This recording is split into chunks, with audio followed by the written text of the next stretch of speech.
남원은 지금 뭐 미세먼지도 하나도 없고 날씨가 아주 화창합니다. 그래서 주님 안에 계신 그 큰 누님 두 분을 제가 남원으로 초청했어요. 예, 뭐 성은 다 달라요. 한 자매님은 강씨이고 한 자매님 계십니다. 성은 다 다르지만 하나님께서 주님 안에서 한 가족으로 저희를 삼아 주신 것 같습니다. 에, 여기 어, 강자옥 자매님 잘 아시죠?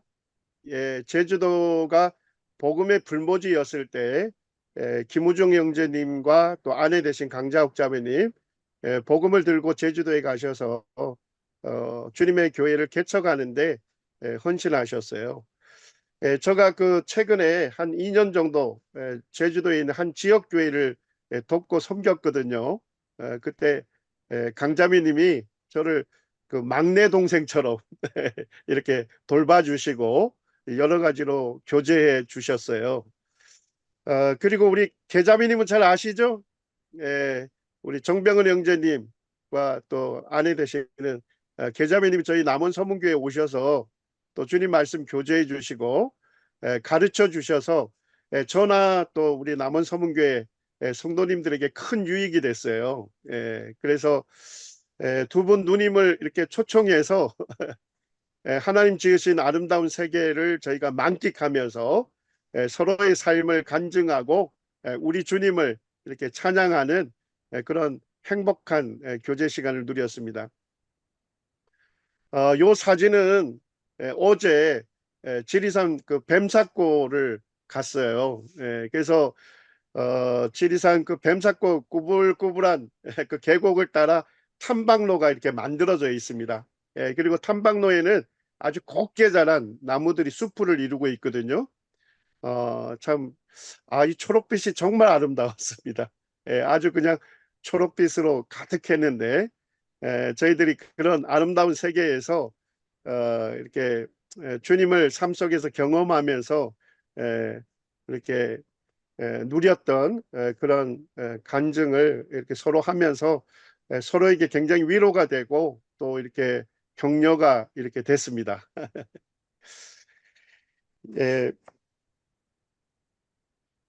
예, 오늘 그 말씀 주제는 하나님의 시간표 이스라엘. 예, 이스라엘은 하나님의 시간표입니다 하는 주제로 말씀을 교제하겠습니다.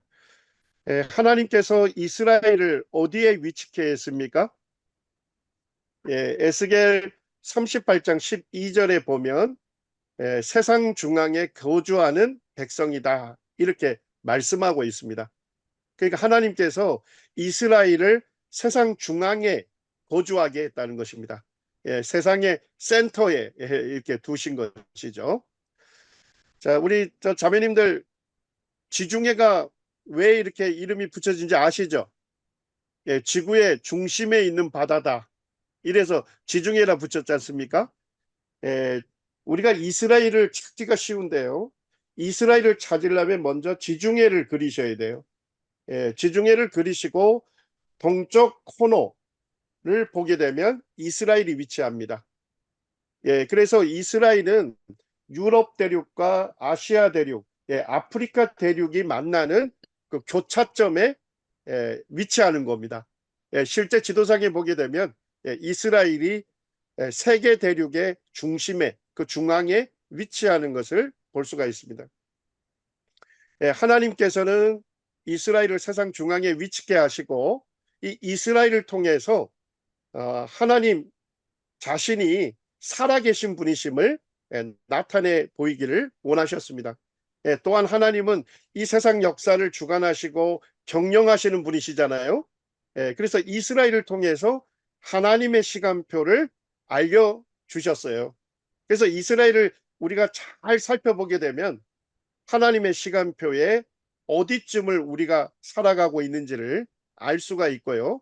또 우리가 어떻게 살아야 할지에 대해서도 교훈을 받을 수가 있습니다. 한 민족에 대한 소개인데요. 이 민족은 전 세계 인구의 한 0.2%를 차지하고 있답니다. 그런데 역대 노벨상 수상자의 20%가 이 민족 사람들이 받았다는 거죠. 그리고 좋은 대학인 하버드 대학교의 그 학생의 30%가 이 민족 사람들이고 미국 대학 교수의 30%가 이 민족 사람들이랍니다. 그리고 전 세계 억만장자의 30%가 이 민족 사람들이 차지하고 있다는 겁니다. 어느 민족인지 아시겠죠? 예, 이스라엘 민족, 유대 민족.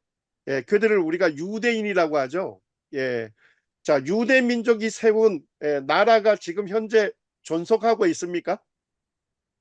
예, 이스라엘이라는 국가명으로 존속하고 있죠. 세계 제1강대국은 미국이라고 할 수 있죠. 근데 미국을 좌지우지하는 사람들은 유대인들이라는 겁니다. 여기에 보면 이 제닛 앨런이라는 여성이 있어요.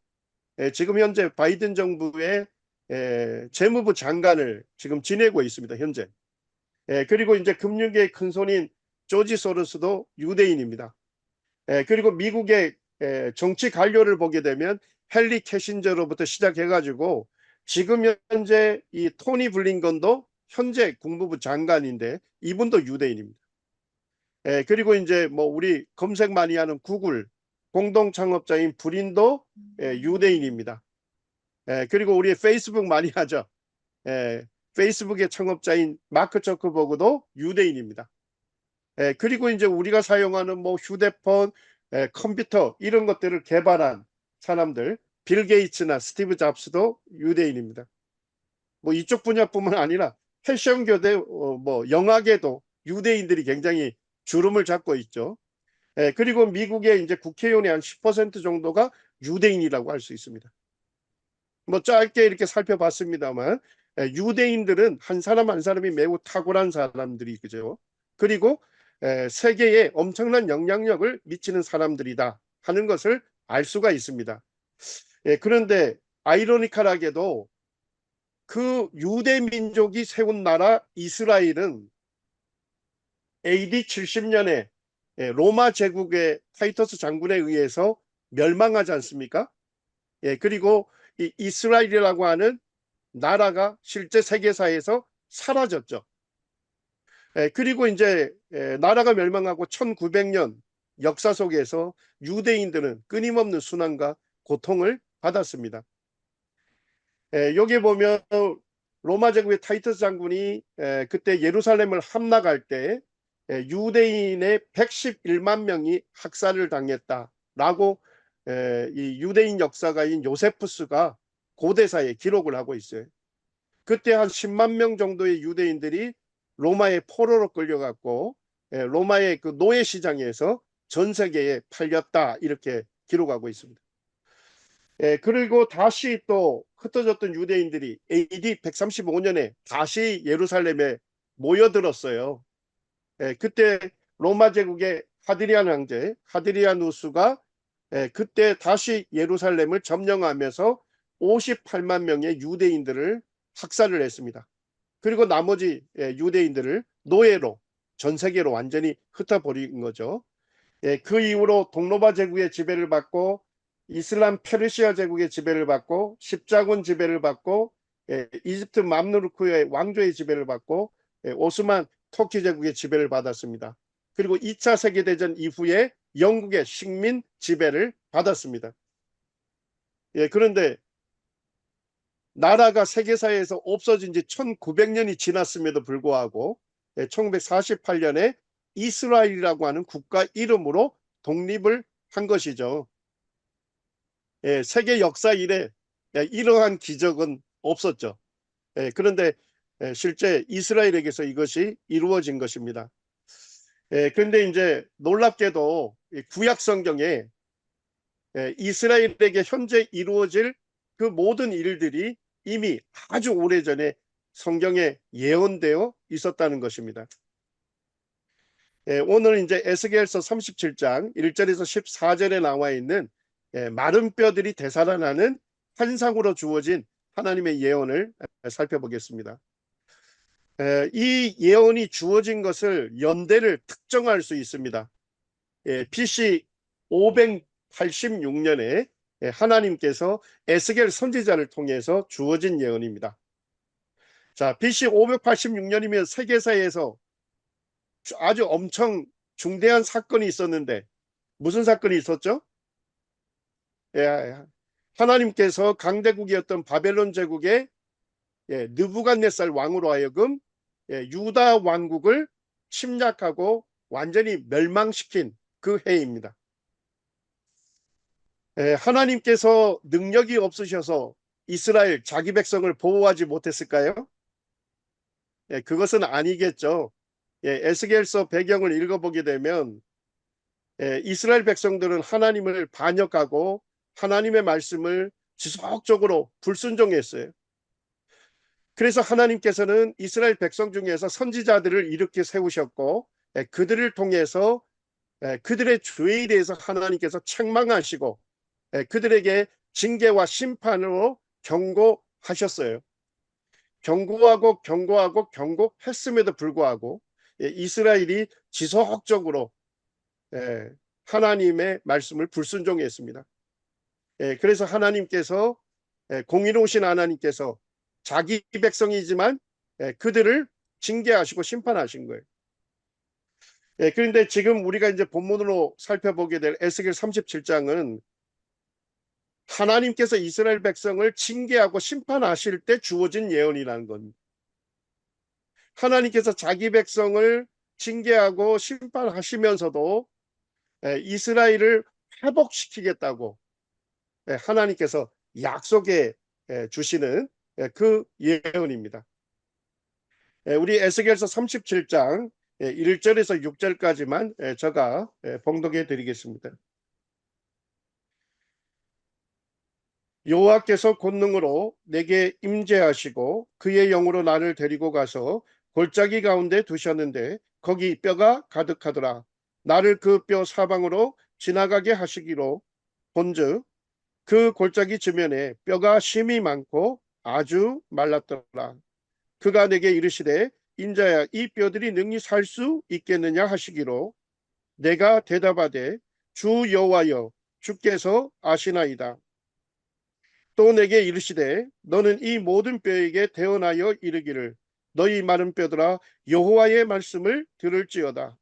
주 여호와께서 이 뼈들에게 이같이 말씀하시기를 내가 생기를 너희에게 들어가게 하리니 너희가 살아나리라.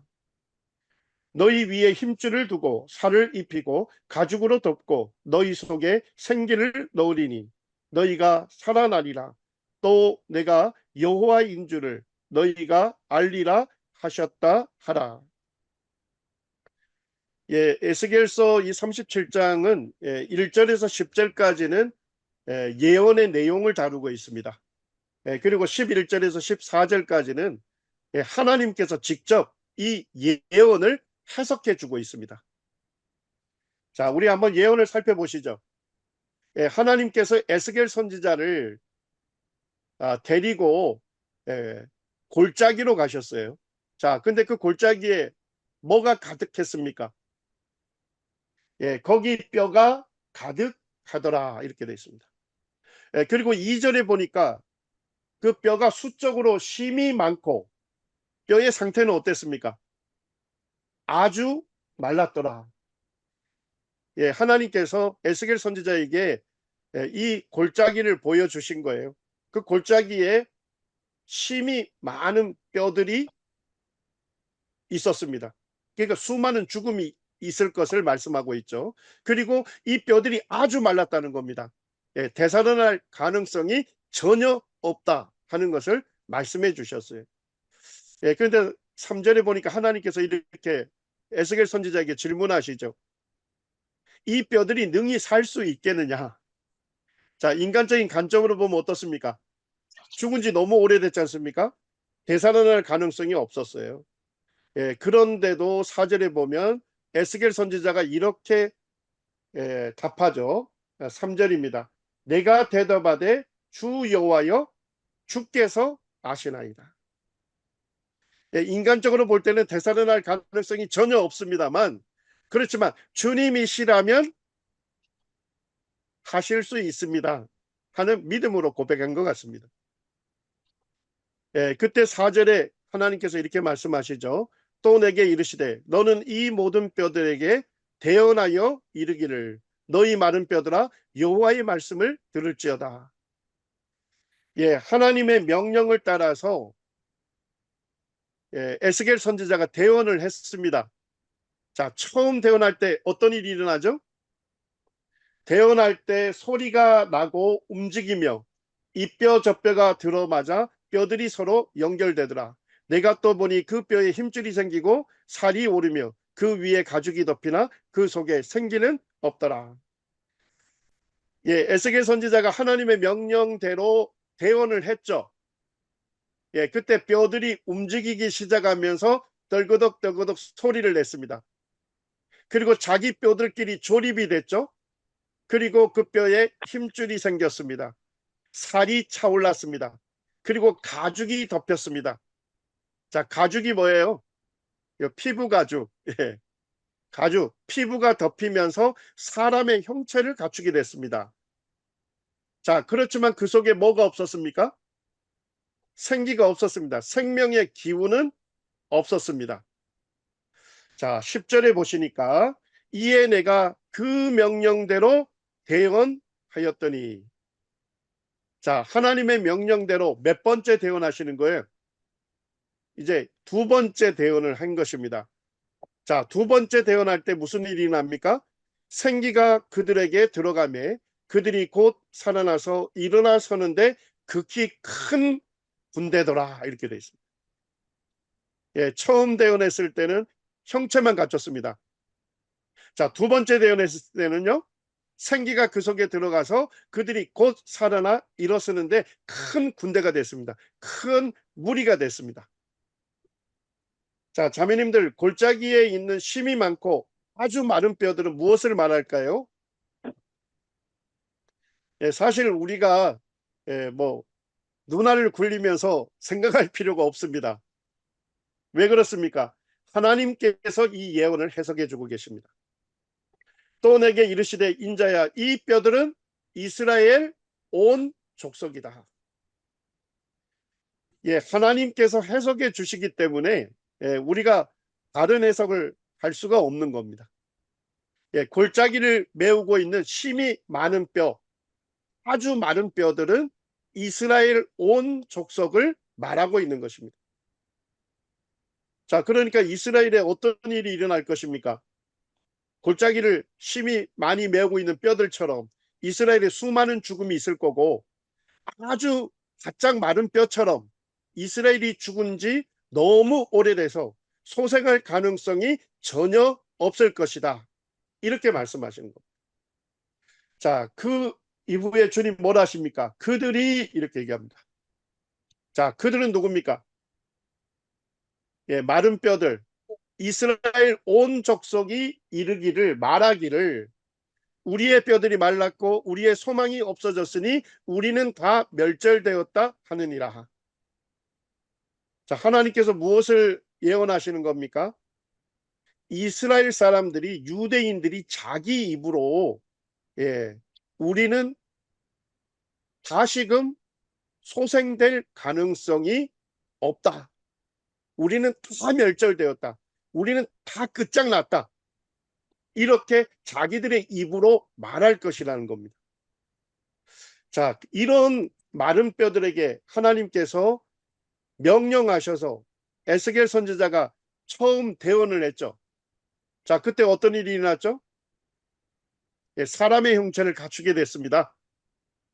자, 이것은 무슨 의미를 갖고 있을까요? 자, 하나님께서 예언 해석해 주십니다. 12절에 보니까 너는 대언하여 그들에게 이르기를 주 여호와께서 이같이 말씀하시기를 내 백성들아 내가 너희 무덤을 열고 너희로 거기에서 나오게 하고 이스라엘 땅으로 들어가게 하리라.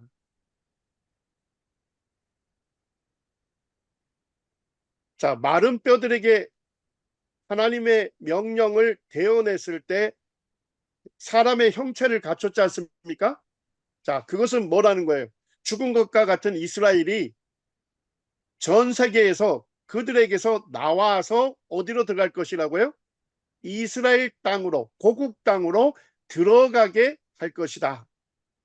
예, 죽은 것과 같은 이스라엘,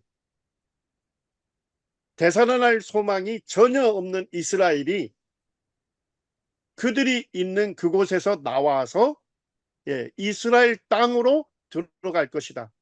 그들이 이스라엘로 귀환하게 될 것이다. 고 하나님께서 예언하신 것이죠. 예, 그렇지만 그들이 들어올 때는 뭡니까? 사람의 형체를 갖췄지만 생기가 없었잖아요. 자, 근데 두 번째 대언했을 때는 생기가 그들에게로 들어가서 그들이 되살아났습니다. 자, 자매님들, 생기는 무엇을 상징할까요? 예, 14절에 하나님께서 해석해 주시죠. 내가 또 내 영을 너희 속에 두어 너희가 살아나게 하고.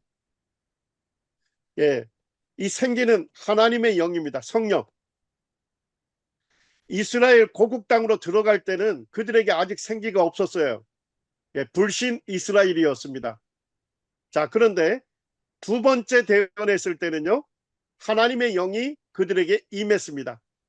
예, 불신 이스라엘이 회개하고 예수님을 메시아로 믿는 예, 그런 영적인 회복이 일어날 것을 예언하신 것입니다. 자, 자매님들, 이 본문을 통해서 에스겔 선지자가 몇 번 대언했죠? 예, 두 번 대언했습니다. 예, 이 두 번 대언한 것은 이스라엘의 두 단계 회복을 말씀하고 있는 것입니다. 예, 멸망하고 전 세계에 흩어진 이스라엘, 죽은 것과 같은 이스라엘이 고국 땅으로 들어가게 될 것을 예언하신 겁니다. 그리고 그 후에 불신 이스라엘이 회개하고 영적으로 회복이 되는 하나님의 영인 성령이 그들에게 임하는 그와 같은 영적인 회복이 있을 것을 말씀해 주신 것입니다. 자, 이 예언을 한 이후 한 650년이 지났을 때가 AD 70년이었습니다. 예, 그때 로마 제국의 타이터스 장군이 와서 유다 왕국을 멸망시켰죠. 이스라엘을 멸망시켰습니다. 그리고 나머지 유대인들은 전 세계에 흩어졌습니다. 자, 중세 시대는 어느 종교가 지배할 때입니까? 예, 카톨릭이 지배할 때죠. 예, 천주교가. 예, 이스라엘 백성들은 유럽 전역에 흩어져 있었습니다. 그리고 중세가 됐을 때는 천주교가 이 카톨릭이 전체를 영향을 미칠 때였어요. 예, 그래서 이 유럽 사람들은 유대인들을 예수님을 죽인 민족이다. 이렇게 해서 유대인들을 이단자로 낙인을 찍었습니다. 그리고 십자군 원정 때 유대인 30만 명이 학살당했습니다. 예, 영국에서는 유대인들에게 다윗의 별을 착용하게 했어요. 예, 그들이 옷을 입으면 저 사람은 유대인이란 걸 알게 됐고, 그리고 영국 사람들은 그 유대인들을 멸시하고 조롱하고 핍박을 했던 것입니다. 레팅긴시에 거주하는 유대인들 전원이 화형을 당했습니다. 그리고 프랑코니아 바바라에서는 10만 명의 유대인이 학살당했고, 프랑스에서는 학살당할 뿐만 아니라 그 유대인들을 전부 국외로 추방했습니다. 우리 성도님들 유럽에 흑사병이 있었던 거 이해하시죠? 그때 유대인들이 100만 명이 학살당했습니다. 유대인들이 우물에다 독을 퍼뜨렸다는 유언비어가 이렇게 퍼지면서 유럽 전역에 있던 사람들이 유대인들을 마녀사냥해서 학살을 했던 것이죠. 이스라엘의 역사를 보게 되면 유대인들은 나라를 잃고 유럽 전역에 흩어져 살면서 그들은 학살당하고 화형당하고 추방당하는 그와 같은 순환의 역사였습니다. 그러다가 유대인들의 순환의 정점에 홀로코스트가 있죠. 2차 세계대전 때 독일의 나치에 의해서 유대인들 600만 명이 학살당했습니다. 자, 600만 명이면 전 세계 유대인의 몇 퍼센트입니까? 예, 전 세계 유대인, 당시 유대인의 60%가 학살을 당했던 것입니다. 예, 히틀러는 유대인 선멸 계획을 세웠을 뿐만 아니라 실제 이 계획을 역사적으로 실행을 했던 인물이었죠. 예, 그때 이제 유대인들이 유럽 전역에서 기차로 아우슈비츠 수용소로 끌려왔죠. 이곳이 죽음의 학살 공장인지는 그들이 알지 못했습니다. 수용소에 수용되어 있는 유대인들입니다. 그 찍은 사진인데 뭐만 남았습니까? 말 그대로 뼈만 남았어요. 죽음의 수용소에서 생존한 한 유대인이 증언하기를 우리는 아무 희망도 없었습니다. 희망이 있다면 근심 없이 죽는 것이었습니다.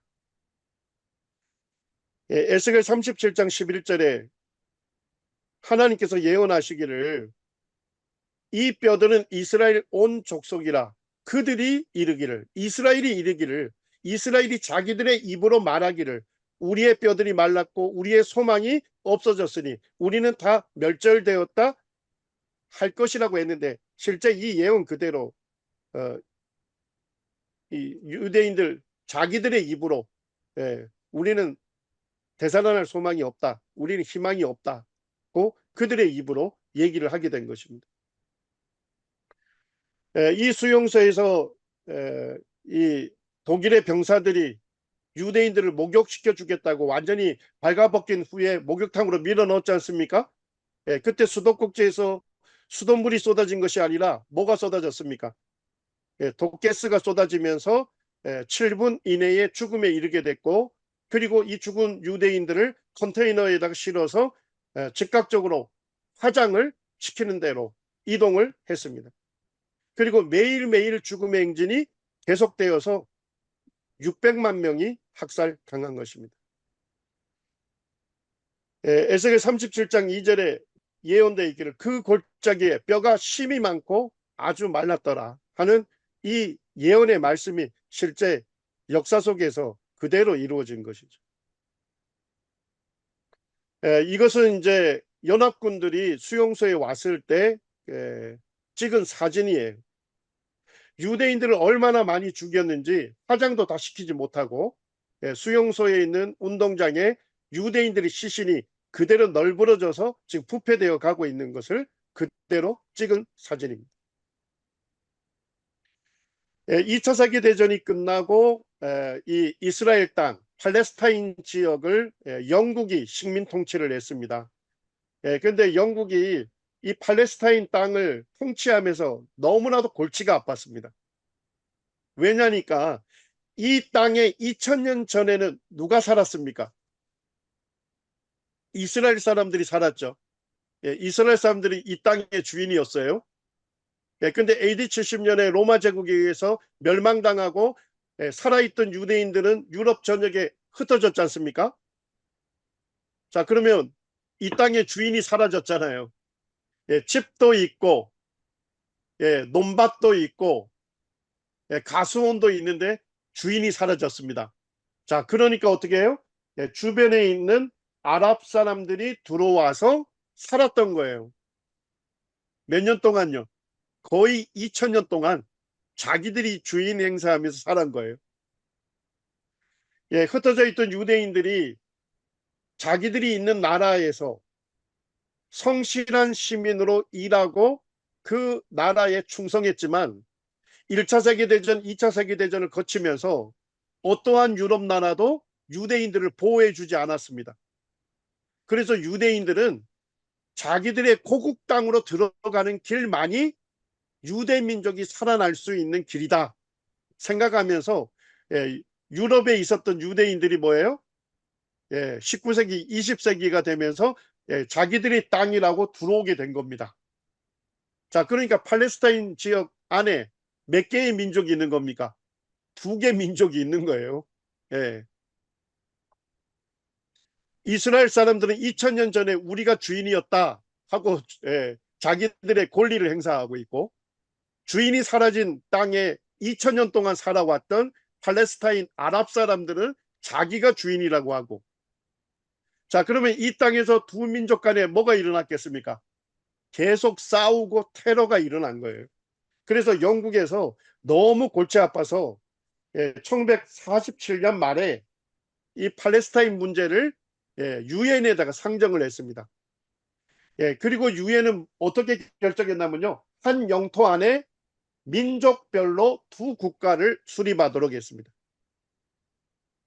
팔레스타인 아랍 사람들의 국가, 그 다음에 이스라엘 사람들의 국가를 각각 한 영토 안에 세우라고 한 것입니다. 이렇게 결정을 했습니다만은 세계 정치 지도자 어느 누구도 이스라엘이 독립할 거라고 보지 않았습니다. 자, 왜 그랬을까요? 여기가 지금 유대 땅 아닙니까? 이스라엘 땅. 그 위에 레바논이 위치하죠. 자, 그 위에 시리아가 있습니다. 그 위에 터키가 있어요. 자, 동쪽에는 요르단 왕국이 있죠. 남쪽에는 이집트, 사우디아라비아가 있죠. 그 다음에 서쪽에는 리비아가 있습니다. 자, 이스라엘을 두고서 둘러싸여 있는 나라들이 종교적으로 전부 뭡니까? 이슬람 국가였어요. 그래서 이슬람 국가들이 이스라엘이 독립을 선언하게 되면 이슬람 국가들이 연합해서 이스라엘을 침략하고 이스라엘을 완전히 지중해 속으로 밀어넣겠다는 그런 위협과 협박을 하고 있었습니다. 그럼에도 불구하고 1948년 5월 14일 날 이스라엘이 독립선언을 하면서 이스라엘이라는 국가로 독립하게 된 것입니다. 그날 그 팔레스타인 포스트지 일면이에요. 거기에 보면 State of Israel, 이스라엘 국가가 is born, 탄생했다라고 싣고 있습니다. 우리가 조금 전에 살펴본 그 본문 에스겔 37장에 보니까 너희로 거기에서 나오게 하고 이스라엘 땅으로 들어가게 할 것이라고 예언했죠. 그때가 BC 586년입니다. 자, 근데 이 예언이 실제 언제 이루어진 겁니까? 1948년에 이루어진 거예요. 자, 그러면 하나님께서 예언하시고 몇 년 만에 성취가 된 겁니까? 이 말씀이 2534년 만에 실제 문자적으로 성취가 된 것입니다. 클레어런스 라킨이라고 하는 성경학자가 있습니다. 이분의 책이 이제 우리말로도 번역돼 있어서 제가 이제 이분의 책을 읽게 됐는데 이분의 책에서 이런 말을 써놨어요. 우리의 눈으로는 불가능할 것처럼 보이지만 성경 예언대로 반드시 이스라엘이 국가로 독립할 것이다. 그러면 주의 재림이 가깝다는 징조가 될 것이다. 자, 이 라킨이라고 하는 성경학자가 이스라엘이 독립하는 것을 실제 목격을 하고 이 책을 썼을까요? 제가 뒤져보니까 이분이 1924년에 소천했어요. 주님 부르심을 받았어요. 자, 그러면 이 책은 훨씬 이전에 썼겠죠? 그리고 1948년에 이스라엘은 독립하지 않습니까? 라틴이라고 하는 성경학자는 이스라엘의 독립을 실제로 보지 않았지만 이스라엘이 반드시 독립할 것을 확신했습니다. 그는 무엇을 근거로 그렇게 확신했습니까? 이 구약 성경의 예언의 말씀대로, 이 성경 예언의 말씀대로 지금 우리 인간적인 눈으로 볼 때는 이스라엘이 독립할 가능성이 전혀 없고 불가능한 것처럼 보이지만 성경에 예언된 말씀 그대로 이스라엘은 국가로 독립하게 될 것이다. 만약에 이스라엘이 국가로 독립한다면 주님께서 재림하실 날이 매우 가깝다는 징조가 될 것이라고 그의 책에서 기록해 놨어요. 인간의 눈으로 볼 때는 하나님 말씀이 성취될 것처럼 보이지 않을지라도 하나님은 말씀하신 그대로를 이루시는 전능하시고 신실하신 분이시다 하는 것을 우리는 역사를 통해서 알 수 있는 것입니다. 거의 2000년 동안 전 세계에 흩어져 있던 유대인들이 어떻게 그들의 땅 이스라엘로 돌아갈 수 있었을까요? 자, 무엇이 가능케 했습니까? 에스겔 37장 14절에 그 말씀을 하고 있죠. 내가 또 너희를 너희 고국 땅에 두리니 나 여호와가 이 일을 말하고, 하나님께서 예언하시고 그리고 이룬 줄을, 그 예언이 성취된 것을 너희가 알리라. 여호와의 말씀이니라. 우리 자매님들이 그 구약 성경을 읽으면 구약 성경에 일정한 패턴이 나와요. 하나님께서 예언하실 때는 예언한 후에 그 마지막에 꼭 하나님 자신의 이름을 말씀하십니다. 여호와의 말씀이니라. 하나님께서 자신의 이름을 서명하시고 이 예언을 하나님의 이름을 걸고 이 예언을 성취하겠다, 이렇게 말씀하시는 겁니다. 하나님 말씀하시면 반드시 이루어지는 것입니다. 이스라엘이 독립을 하고 그날에 이집트에 전세기를 보냈습니다.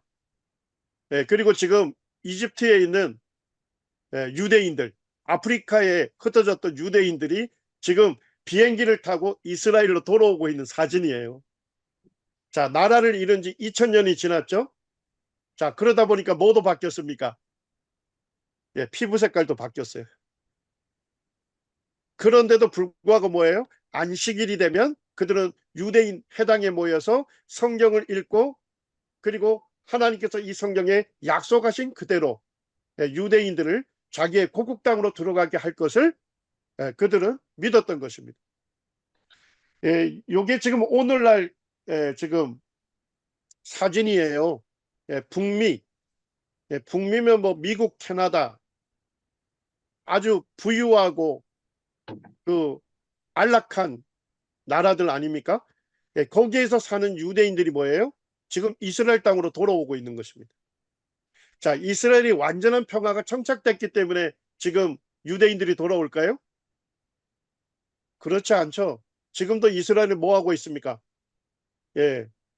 하마스라고 하는 무장단체와 함께 지금 전쟁을 하고 있지 않습니까? 거기에 지금 시리아나 레바논에 있는 헤즈볼라가 지금 참전을 하고 있고, 지금 이란도 참전하겠다고 지금 경고하고 있죠. 이스라엘은 중동의 하약고입니다. 그런데도 불구하고 이 미국과 캐나다와 같은 안락하고 부유한 그런 나라에 살던 유대인들이 지금 이스라엘이라는 땅으로 돌아오고 있습니다. 자, 러시아가 어느 나라 침공했습니까? 지금 우크라이나 침공했죠. 자, 우크라이나하고 전쟁이 터지면서 우크라이나에 살던 유대인들이 어떻게 됐습니까? 그들이 이스라엘에서 보내준 전세기를 타고 이스라엘로 돌아온 것입니다. 지금 이 에스겔 37장의 예언이 오늘날에도 우리 눈앞에서 이루어져 가고 있는 것입니다. 우리 마태복음 5장 18절 말씀 같이 한번 읽으시죠. 시작. 진실로 너희에게 이르노니 천지가 없어지기 전에는 율법의 1.1획이라도 반드시 없어지지 아니하고 다 이루리라. 우리 주님께서 말씀하신 거예요. 여기서 율법은 구약 성경을 얘기하고 있는 거죠. 구약 성경의 1.1획이라도 반드시 없어지지 아니하고 다 이루어질 것이다. 다 성취될 것이라고 우리 주님께서 말씀하신 것입니다. 우리 성도님들의 손에 들려진 성경은 살아계신 하나님의 말씀인 것입니다. 이스라엘이 독립하기 전에 이슬람 국가들이 사실 이스라엘을 위협하고 협박했지 않습니까? 그런데 독립을 며칠 날 했습니까? 14일 날 했는데 독립한 그 다음 날이 되는 거죠. 15일 날에 이슬람 6개 국가가 연합군을 형성해서 이스라엘을 침략했습니다. 근데 이스라엘은 뭐 한 데도 없었어요. 탱크 한 대도 없었는데 이 전쟁을 누가 이긴 겁니까? 이스라엘이 기적적으로 승리하게 됩니다. 이것을 역사에서는 1차 중동전쟁 또는 이스라엘 독립전쟁이라고 이름하고 있습니다. 1956년에는 이집트의 그 나사르 대통령이 수에즈 운하를 봉쇄했습니다. 그때 이스라엘이 이집트를 선제 공격해서 6일 만에 지중해 연안 전체를 석권하게 됩니다. 이것을 2차 중동전쟁이라고 이름합니다. 이 3차 중동전쟁이 일어났는데 그때는 이제 이 아랍 연합 국가가 25만 명의 군인을 동원해 가지고 러시아 탱크와 전투기로 무장해서 이스라엘을 침략하겠다고 경고를 한 상태였어요. 그런데 이스라엘이 안식일을 보내고 안식일이 맞춰지자마자 바로 외신 기자들을 모으고 거기에다가 전쟁을 선포합니다. 우리 이스라엘은 이제 전쟁을 선언합니다. 6일 만에 이 전쟁을 승리로 마치고 제7일 안식일 날에는 우리를 승리케 하신 하나님께 예배하겠습니다. 라고 선언을 합니다. 그런데 실제 이 전쟁이 며칠 만에 승리했습니까? 6일 만에 승리했기 때문에 전쟁사에서는 이 전쟁을 6일 전쟁이라고 이름을 붙입니다. 6일 전쟁 때 그때 예루살렘을 살아나게 된 것입니다. 그리고 이제 예루살렘에 가면 성전산에 통곡의 벽 있지 않습니까? 통곡의 벽에 지금 유대인 병사들과 함께 유대의 랍비인 보렌이라고 하는 랍비가 지금 하나님께 감사의 기도를 올리고 있는 것입니다. 자, 요 랍비가 들고 있는 요게 뭘까요? 이 물건. 우리는 이 책으로 된 성경을 읽지 않습니까? 유대인들은요, 둘둘 많은 두루마리. 요게 두루마리 성경입니다. 구약 성경. 고렌이라고 하는 유대 랍비가 이 유대인 병사들과 함께 구약 성경에서 하나님께서 예언하신 그대로 실제 이 하나님의 거룩한 성인 예루살렘을 회복하도록 해 주셨습니다 하는 그런 감격 어린 감사의 기도를 지금 드리고 있는 것입니다. 전쟁을 선포할 때 이 모세 다이안 장군, 그 당시 이제 국방부 장관이었는데요. 이 사람이 그 외신 기자들을 모아놓고 전쟁을 선언하면서 이렇게 얘기합니다. 우리에게는 신병기가 있기 때문에 반드시 6일 만에 우리가 승리할 것이다. 이렇게 얘기를 했습니다. 그러면서 신병기를 밝혔어요. 이스라엘의 신병기가 뭐였을까요? 모세 다이안 장군이 신병기를 밝혔는데 성경 두루마리를 펼쳤습니다. 그리고 시편 121편 1절과 2절을 외신 기자들 앞에서 읽었습니다. 내가 산을 향하여 눈을 들리라. 나의 도움이 어디서 올까? 나의 도움은 천지를 지으신 여호와에게서로다. 이스라엘의 신병기가 무엇입니까? 이스라엘이 의지했던 천지를 지으신 여호와 하나님이었습니다. 모세 다이안 장군은 이스라엘 배후에 살아계신 하나님, 이 천지 만물을 지으신 창조주 하나님이 계시기 때문에 우리는 이 전쟁을 승리하게 될 것이다. 이렇게 선언을 한 것이죠. 자매님들, 강한 자와 약한 자가 싸우면 누가 승리합니까? 우리 인간의 눈으로 볼 때는 뭡니까? 강한 자가 승리할 것 같잖아요. 그죠? 강한 자와 약한 자가 싸우면 누가 이깁니까? 하나님께서 돕는 자가 이기는 것입니다. 우리 인간의 눈으로 볼 때 약한 자일지라도 하나님께서 도우시면 그 싸움은 승리하게 되는 것입니다. 요게 이스라엘의 독립선언문입니다. 이스라엘은 독립선언문을 작성하면서 구약성경 아모스 9장 15절 말씀을 새겨 놓았어요. 자, 같이 한번 읽으시죠. 하나님께서 이렇게 말씀하십니다. 시작. 내가 그들의 땅에 심으리니 그들이 내가 준 땅에서 다시 뽑히지 아니하리라. 내 하나님 여호와의 말씀이니라. 하나님께서 내가 이스라엘을 그들의 땅, 이스라엘의 심으리니 이스라엘이 내가 준 땅에서 다시 뽑히지 아니할 것이다. 그리고 이 예언을 하시고 이제 누구의 이름으로 서명하십니까? 내 하나님 여호와의 말씀이다. 하나님께서 자신의 이름을 걸고 이 예언을 성취하시겠다고 맹세하신 것입니다. 자, 우리 지도를 한번 보시죠. 녹색으로 되어 있는 땅은 팔레스타인 아랍 사람들이 거주했던 땅입니다. 회색으로 된 땅은 유대인들이 거주하는 이스라엘 땅입니다. 어떻습니까? 주변의 국가들이 침략하면 침략할수록 이스라엘은 전쟁을 겪으면 겪을수록 지금 오늘날 이스라엘 땅으로 회복되어 가고 있는 것입니다. 2013년에 이스라엘의 수상이 네타냐후, 지금도 이제 네타냐후가 수상인데요. 아주 장기 집권을 하고 있습니다. 이분이 이제 유엔에서 연설을 할 때 성경 예언을 언급을 했습니다.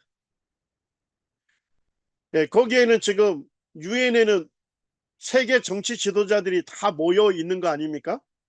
그리고 거기에는 이슬람 국가의 지도자들도 거기에 있는 것입니다. 그런데 그들 앞에서 이렇게 얘기합니다. 우리 시대에 성경에 기록된 예언이 성취되고 있습니다. 그러면서 아모스 9장 15절을 읽었습니다. 여러분, 성경 예언대로 이스라엘 국민은 다시 뿌리가 뽑히지 않을 땅으로 돌아왔습니다. 지금 거기에 아랍 이슬람 국가 지도자들에게 지금 사실은 경고하고 있는 것입니다. 우리는 다시 뿌리가 뽑히지 아니할 땅으로 돌아왔기 때문에 너희들이 아무리 전쟁하고 침략할지라도 우리는 이 하나님의 예언 그대로 절대 뽑히지 않을 것이다. 절대 이스라엘은 멸망하지 않을 것이라고 그들에게 선전포고를 하고 있는 것입니다.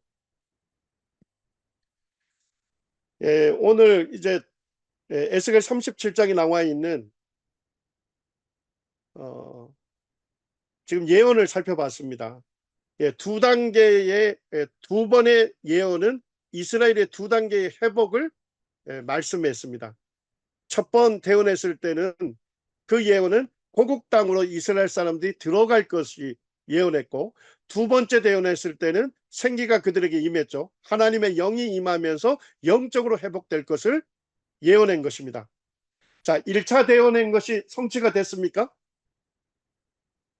그렇다면 우리는 뭐도 확신할 수 있습니까? 2차 대언한 예언도 성취될 것을 확신할 수 있는 것이죠.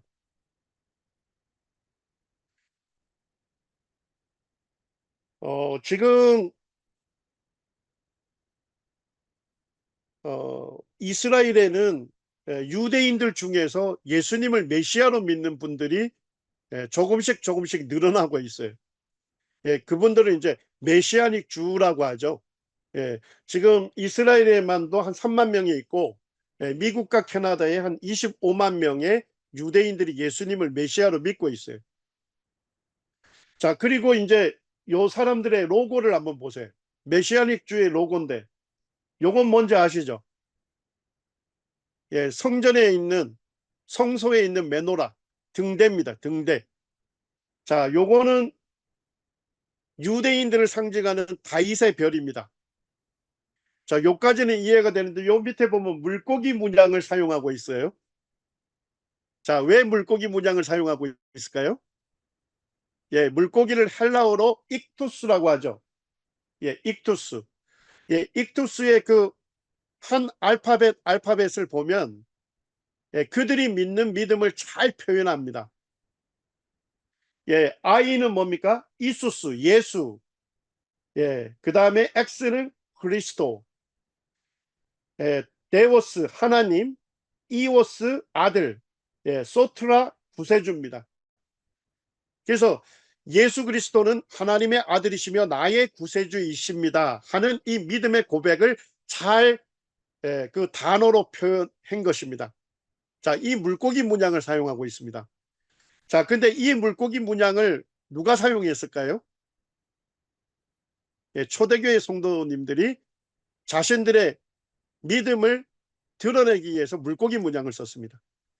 역사적으로 보면 십자가 문양을 쓰기 전에 물고기 문양을 먼저 사용했다고 역사적인 증거는 얘기하고 있습니다.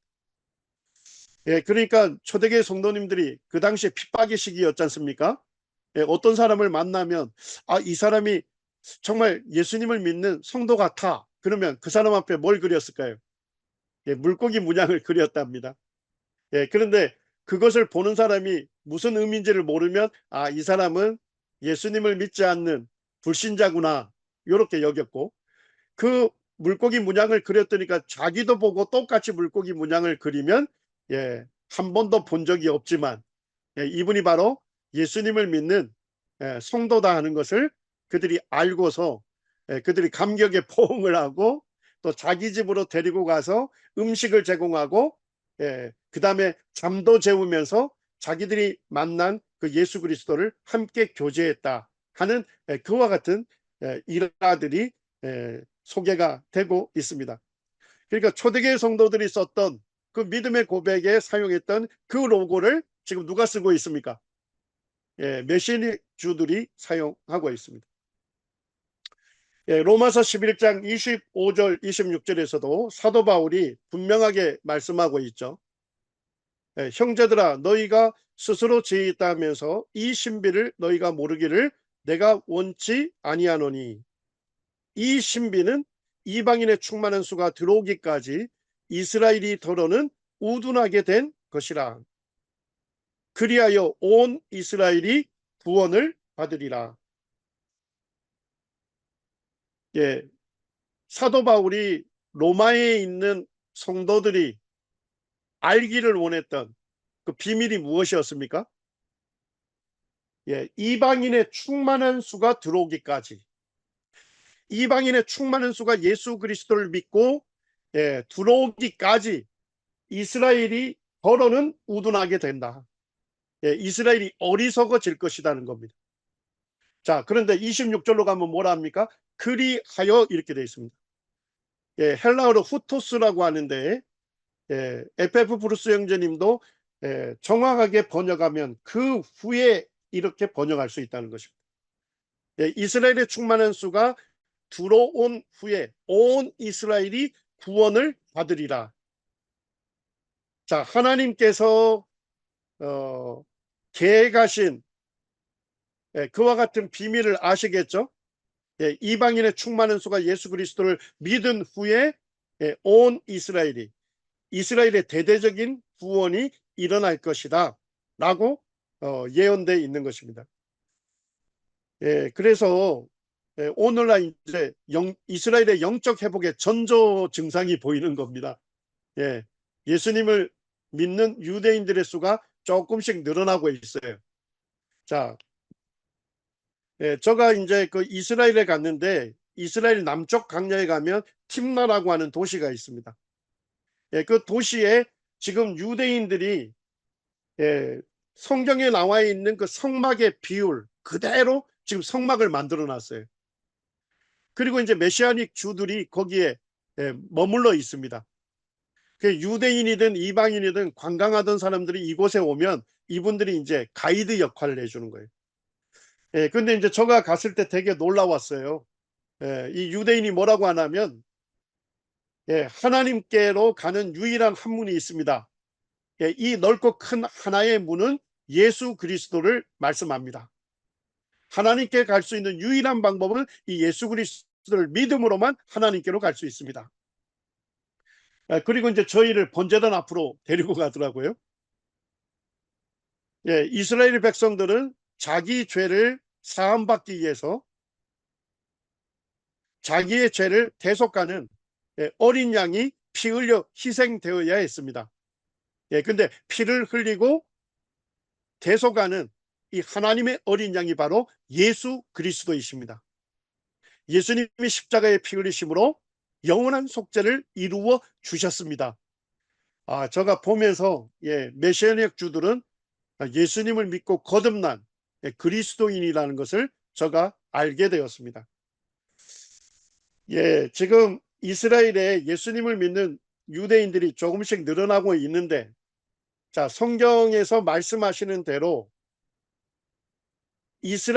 온 이스라엘에게 하나님의 영이 임하는 대대적인 그런 영적 회복은 언제 일어날까요?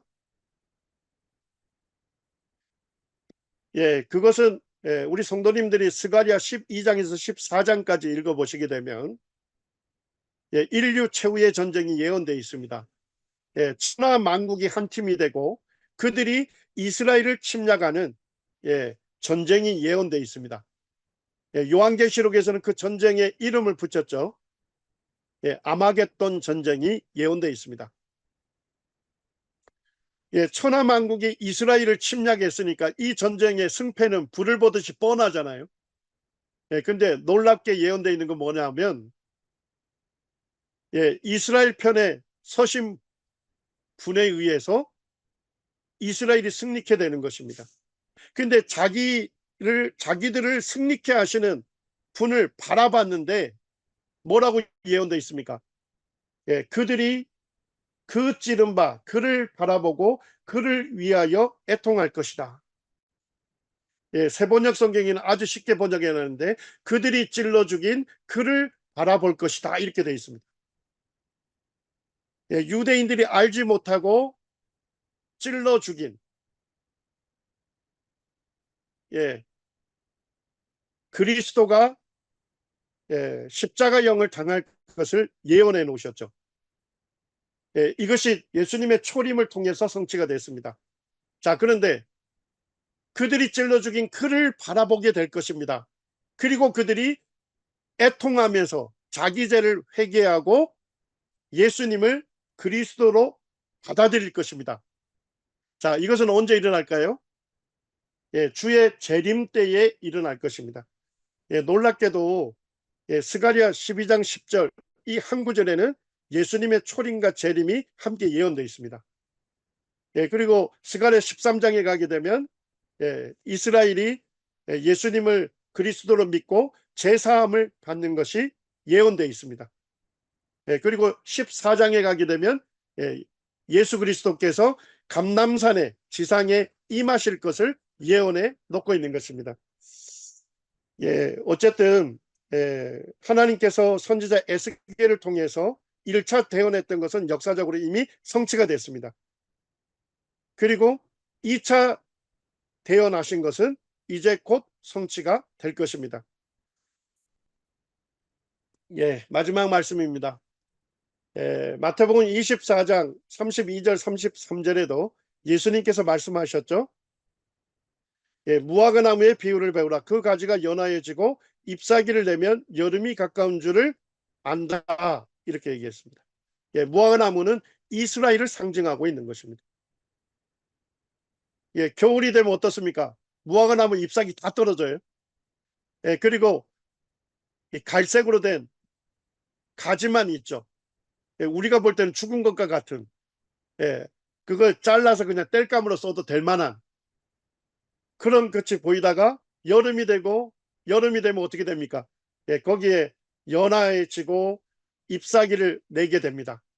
그와 같이 죽은 것과 같은 이스라엘이 다시금 독립하고 회복될 것이다. 33절에 주님께서 이와 같이 너희도 이 모든 일을 보거든 인자가 가까이 곧 문 앞에 이른 줄 알라. 성경 교사분들은 이 성경 예언을 쭉 살펴보면서 죽은 것과 같은 이스라엘이 국가로 독립하고 회복이 되면 우리 주님께서 오실 때가 매우 가까운 시기다 하는 것으로 이 말씀을 그대로 받아들였습니다. 예언적으로 보게 되면 주님께서 어쩌면 오늘 오실 수 있는 그와 같은 시간대를 우리가 살고 있습니다. 우리 자매님들과 저가 곧 오실 주님을 고대하면서 우리가 주님 일에 더욱 힘쓰고 주님께서 깨끗하심과 같이 우리도 깨끗해 되는 죄를 멀리하고 주님 말씀을 순종해서 정결한 삶을 경건한 삶을 살다가 우리가 주님께로 들림받기를 원합니다. 이상입니다.